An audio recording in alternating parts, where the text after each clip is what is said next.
Well, this will certainly be of great concern. A lot of people had been hopeful after Friday prayers this afternoon that a certain calm seemed to prevail. That clearly isn't what's happened here. On both sides, there have been significant changes. On the Palestinian side, we are now seeing a new generation, really, of Palestinians who were born after the Second Intifada, who are increasingly impatient, increasingly frustrated with their lack of prospects.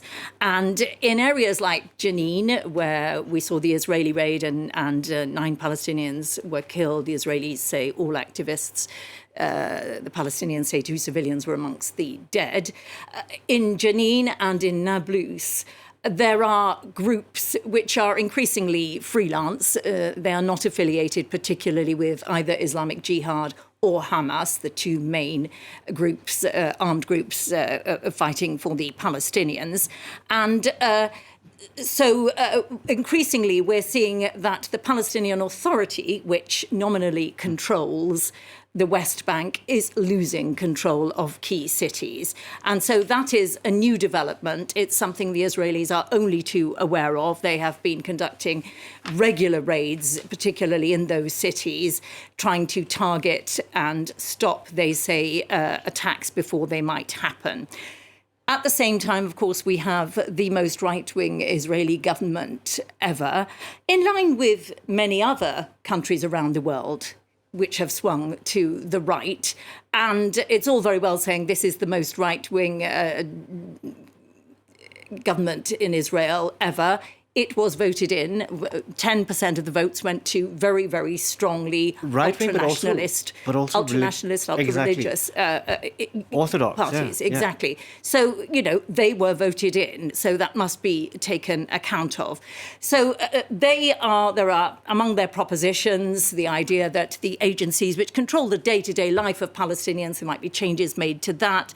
There are some in the coalition talking of a de facto, almost annexation of the West Bank. These are things that are really worrying the Palestinians. On the other hand, last May, we saw within cities where there are Arab Israelis and Israelis, we saw some intercommunal violence. Very many people say we voted these right-wing ultranationalists in because we felt we needed protection. It goes on.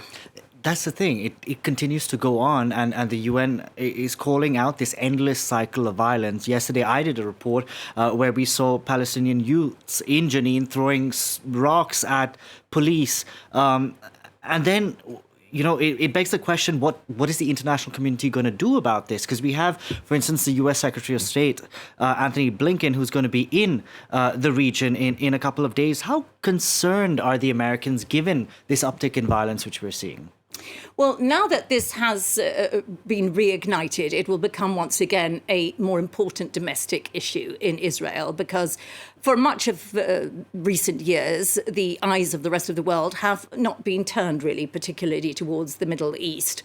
And with the Abraham Accords, we saw Israel making accords with Sudan, with Morocco, with the United Arab Emirates, with Bahrain, getting recognition from other countries and pursuing economic ties with these countries who are only too willing to avail of the tech opportunities, the economic opportunities, the agriculture tourism opportunities which Israel, in partnership with these countries, can offer.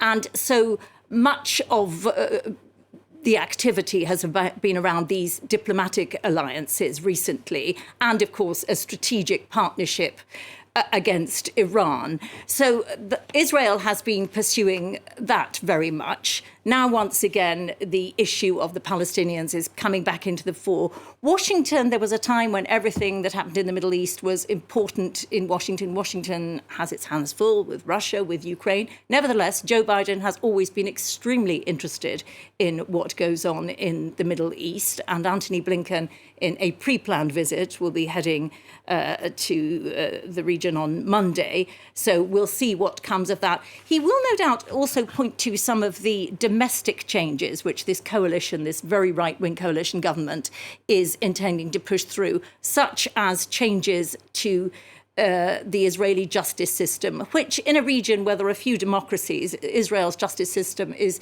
considered to be independent, robust. And no doubt the Americans will remind any Israeli government that that is very important to preserve, and part of the reason that America can be seen to be a friend of Israel and a mediator in the Middle East. Angela, thank you very much for